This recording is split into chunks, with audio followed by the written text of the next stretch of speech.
Welcome to my house. I'm about to head out for a morning run, but I thought before we could maybe talk a little bit about last time we met, which was before my mile. You just watched a little bit of a hype video of how things went. I did it, I broke 4. That was a big moment for me, and I'm super pumped to have crossed that off the goals, and now looking forward to the next thing. But first, I want to talk a little bit about shoes. I got a comment on my most recent post that people wanted to know my shoe rotation. Puma being kind of revaulting themselves back into the running space. A lot of people don't know, hey, if I want to try Pumas, what shoes should I try? So I'm going to just talk to you a little bit about what I use and what I use them for. So to start, kind of like Puma's most popular running shoe right now is probably the Deviate 2s. This is kind of like your do-it-all shoe. It's light. You could definitely work out in this. It's like my favorite long run shoe as well as a lot of other professional Puma athletes that I know of. And it's at a pretty decent price point. I think it's $120, so a pretty classic price point for a shoe like this. And yeah, it's kind of the bread and butter of their lineup. And then something that maybe you could throw into the rotation if you like something with max cushion, the Forever Run. This is something I'll put on usually the day after a workout. So yesterday I ran 24 miles. This morning I just got an easy run. I'm probably gonna throw these bad boys on, just give myself a little extra support, a little extra cushion for the ride. As far as workout shoes go, we have, okay, right here, let's do this. Fast R2. So this is the new iteration of the Fast R1s, which is, when I first joined Puma, this was kind of the newest thing that they had, but they've updated.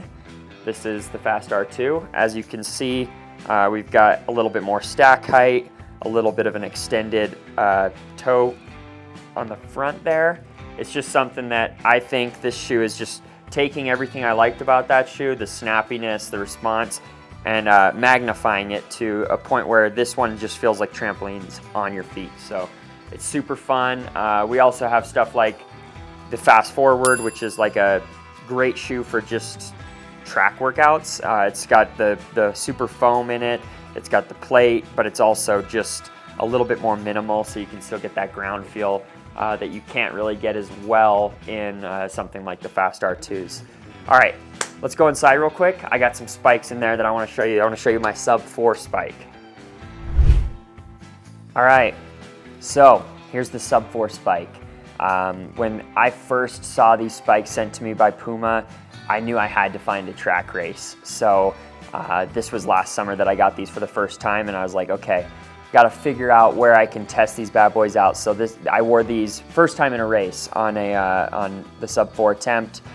They feel great. They're super spikes, they're super cushy, pretty aggressive plate in them as well. So you feel that really snappy response. But you know, I still love doing track. That's why I did that mile, was something that excited me, and it was an opportunity to test my speed, work on some other things like I had mentioned in the previous video. I'll just kind of break down the race quickly for you guys. You saw a couple of clips of that race, but for me, it was, you know, all about sticking my nose in it early and never letting off the gas. Ben Blankenship, Olympic finalist in the 1500, is one of my training partners. I asked him, what's your one piece of advice? And his response was, you settle, you die. And so I took that to heart and said, let's just get out there, put the foot on the gas, and every lap just be looking to make moves, looking to stay on and engaged. And I felt like the first K of the race flew by. I hit 600 to go. I was on pace for my goal of sub 4. I think I was 228, 229. So all I needed was, you know, to click off 30-second 200s on a 200-meter indoor track. So I took it one at a time. I moved up. I tried to figure out, you know, how to gauge that effort, but while still staying true to my plan, which was gas, gas, gas. Get to 200 to go. That's where things got really hard. It was a shock to the system. Obviously, I haven't done anything like that in a long time, so I had to really dig deep in that last lap, grit my teeth. You know, the tunnel vision started closing in, you know, lactic acid in the arms. It was tough, but it was super cool and special. I didn't know if I had broken 4 officially until I looked up at that board and saw 359.05 next to my name. That race was special. Obviously, it's a cool barrier to break, but also I did it with my teammate, Sayer Salgado. It was his first time under 4 as well. He finished a place ahead of me, ran 357.7. Huge breakthrough for him. We got to spend the weekend together, kind of basking in that moment and building up towards it. And it felt like a really cool experience that you don't get as often as a professional, you know.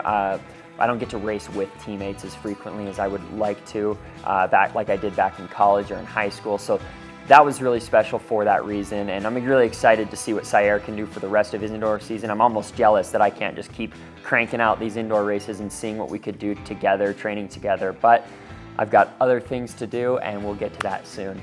One last thing before we go. Right now is a Christmas discount that Puma's putting on. I have a code, LinkletterFriends, where you can get 40% off Puma.com, 30% off any of the outlets if you live near one. That can go towards most trainers on their website, which I think would be a great opportunity for you to test out something. This is the Velocity, another training shoe that I use for just everyday mileage. It's lightweight, it's comfortable. It's definitely something that if you're against using a carbon plate every day, it can work as a potential trainer, because like I said, the Deviate has that plate in there as well. So this is another thing that you can throw in there, but please go check that out. I don't get any kickbacks, so I'm not doing this for that. I just want you to test out some Pumas. So that code is LinkletterFriends. Go check it out.